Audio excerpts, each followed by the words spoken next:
Hello बच्चों, आज की इस वीडियो में आपको मैं यूपी बोर्ड 8th क्लास मंजरी का चैप्टर नंबर 2 काकी पढ़ाऊंगा।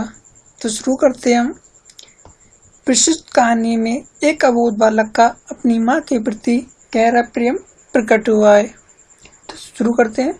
उस दिन बड़े सवेरे श्यामू की नींद खुली तो उसने देखा घर में कोहराम मचा हुआ है।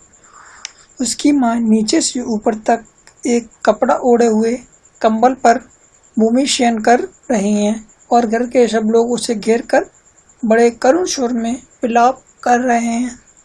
लोग जब उसकी माँ को शमशान ले जाने के लिए उठाने लगे तब श्यामू ने बड़ा उपद्रव मचाया।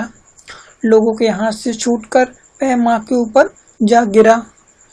बोला, काकी सो रही हैं, इसे इस तरह उठा कर कहाँ ले जा रहे हो? मैं इसे न ले जाने दूंगा। लोगों ने बड़ी कठिनाइयों से उसे हटाया। काकी के अग्नि संस्कार में भी वह ना जा सका।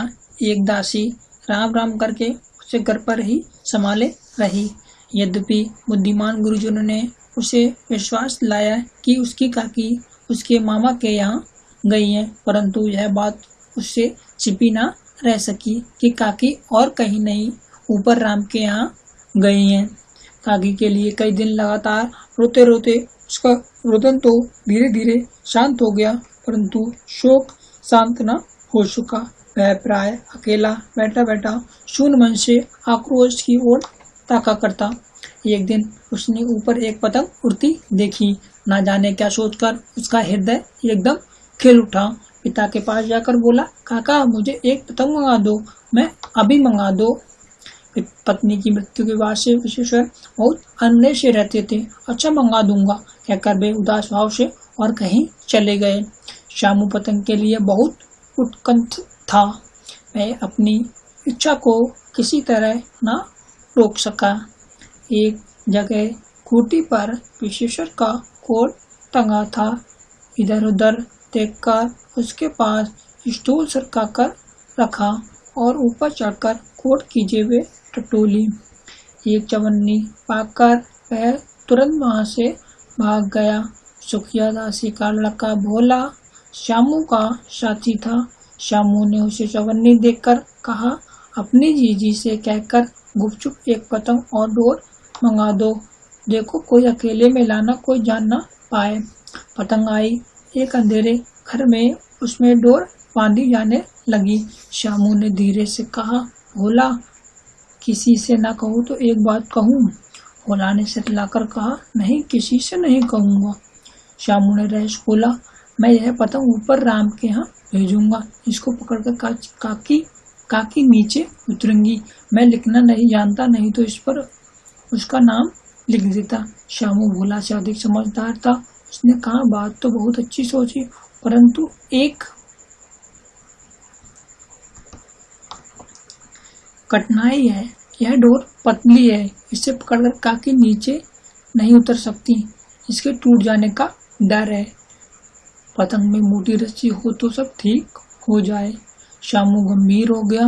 मतलब यह बात लाख रुपए की सुझाई गई, परंतु कठिनाई है थी कि मोटी रस्सी कैसे मंगाई जाए। पास में दाम है नहीं और घर के जो व्यक्ति उसकी काकी को बिना दया माया के जलाए हैं, वे उसे इस काम के लिए कुछ देंगे नहीं। उस दिन श्यामू को चिंता के मारे पूरी बड़ी रात तक नींद नहीं आई। पहले दिन की तरकीब से दूसरे दिन फिर उसने पिता की कोट से 1 रुपया निकाला, ले जाकर भोला को दिया और बोला, देख भोला, किसी को मालूम न होने पाए अच्छी अच्छी 2 रस्सियाँ मंगा दे। एक रस्सी छोटी पड़ेगी, दीवार भैया से मैं कागज पर काकी लिखवा लूंगा। नाम लिखा रहेगा तो पतंग ठीक उन्हीं के पास पहुंच जाएगी। 2 घंटे के बाद प्रफुल्ल मन से श्यामू और भोला अंधेरी कोठरी में बैठे हुए पतंग बेरस्सी बांध रहे थे। अस्कमात उग्र धारण किए हुए विशेश्वर शुभ कार्य में विघ्न की तरह वहां जा घुसे। भोला और श्यामू धमका कर बोले, तुमने हमारे कोट से रुपया निकाला है? भोला एक ही डांट में मुखबिर हो गया। बोला, श्यामू भैया ने रस्सी और पतंग मंगाने के लिए निकाला था। विशेश्वर ने श्यामू को 2 तमाचे जड़कर कहा, चोरी सीख कर जेल जाएगा?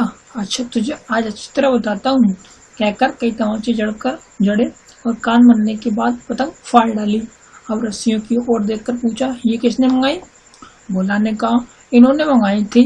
कहते थे इसे पतंग तानकर काकी को राम के यहाँ से नीचे उतारेंगे।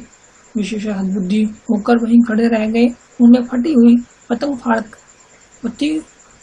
पतंग उठाकर देखी। उस पर चिपके हुए कागज पर लिखा था काकी। दोस्तों, ये पूरी कहानी श्री राम शरण गुप्त द्वारा लिखी गई है। दोस्तों, इस कहानी को मैं आप शॉर्ट फिल्म में आपको पूरा समझा देता हूँ। ये कहानी है क्या? असल में ये कहानी एक अबोध बालक की है जिसकी माँ की मृत्यु हो जाती है। जब वो छोटा होता है तो उसकी मृत्यु हो जाती है। लेकिन सब लोग उसे समझाने के लिए कहते हैं कि तुम्हारी माँ की मृत्यु नहीं हुई, वह मामा के यहाँ घर गई है। लेकिन उसे पता है कि मेरी माँ की मृत्यु हो चुकी है। तो वह एक तरकीब आसमान में देखता है, तो उसे एक तरकीब याद आती है कि मैं अगर ये पतंग जो जैसे उड़ रही है उसी पतंग के अनुसार यदि मैं इस पतंग को उड़ाकर इस पर अपनी माँ का नाम मतलब काकी लिखकर ऊपर उड़ाऊंगा तो काकी पतंग पर बैठकर नीचे उतर आएंगी। यह बात अपने मन में सोचता है। अभी अपने दोस्त में भोला से इसको बताता है और वो रस्सी और पतंग के लिए अपने पिता विश्वेश्वर की जेब से रुपए चुराता है। यह बात जब विश्वेश्वर को पता चलती है तो वह शामू को 2 थप्पड़ चढ़ देता है। मगर जब बात उसे पूरी पता चलती है उसने यह क्यों चुराया तो वह हतबुद्धि हो जाता है, यानी चिंता में हो जाता है। चिंता में जब विश्वेश्वर शामू को भोला के प्रति अपना गहरा प्रेम प्रकट देखता है तो वह हतबुद्धि हो जाता है। दोस्तों, इस वीडियो में मैंने आपको पूरा काकी का चैप्टर पढ़ा दिया है और समझा भी दिया है आपके लिए। कोई त्रुटि रह गई हो तो थोड़ी बहुत हो सकती है। और इसके मैंने ये क्वेश्चन आंसर भी करा दिए हैं। ये क्वेश्चन आंसर है इसके। मैंने इस वीडियो के डिस्क्रिप्शन में एक लिंक दे दूंगा जहाँ से आप इसके सारे क्वेश्चन मैं करा चुका हूँ उस वीडियो में। आप उस वीडियो को जाके देखें, सारे क्वेश्चन ये वाले सारे मिल जाएंगे। जैसे शामू ने भोला के सामने कौन सा रहस्य खोला और शामू ने जौहर भैया से कागज पर काकी क्यों लिखवाया, उड़ती हुई पतंग को देखकर क्या सोचकर शामू का हृदय एकदम खुल उठा, भोला एक ही डांट में मुखबिर हो गया, इस वाक्य से क्या तात्पर्य है, रस्सी से पतंग तानकर काकी को राम के यहाँ से नीचे उतारेंगे, भोला से यह बात सुनकर विश्वास बुद्धि क्यों हो गए। ये सारे क्वेश्चन मैंने सारे करा दिए। 1 2 3 4 5 6 ये 6 क्वेश्चन मैं उस वीडियो में करा चुका हूँ। आप मेरी जो वीडियो देख रहे हैं इस वीडियो के डिस्क्रिप्शन में एक लिंक दिया है।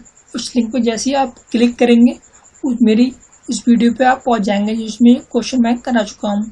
तो वीडियो अच्छी लगी हो तो वीडियो को लाइक कर देना और चैनल को सब्सक्राइब कर देना।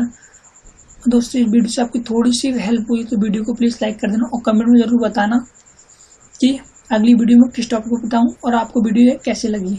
जय हिंद, वंदे मातरम।